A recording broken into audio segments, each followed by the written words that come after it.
The sounds of summer are back. There's just one key difference. The Aviators are gone. It's time to get on your feet and make some noise for your 2016 Rockford Rivets! The Rockford Rivets have started their inaugural season. The Rivets are the newest team to try to make baseball work in Rockford. Good luck. I'm gonna blog it. But what makes this North Woods League team think that they can succeed where the Riverhawks, Expos, and even the Cubs failed? This has to be an event. It just can't be about the baseball. We bring a young energy to the game. You're seeing future major leaguers come through. I think that's one thing. But the second thing, I think, just having a clean stadium and treating people good when they come to the ballpark, having good food out here, I think that's key. Northwoods League is a different product.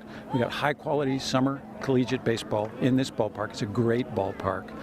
It's a family, fun, affordable product. People are going to come out here. They're going to have a good time. They're going to see some great baseball. They're going to see Northwoods League at its finest. This is going to be good. And our first fan, congratulations.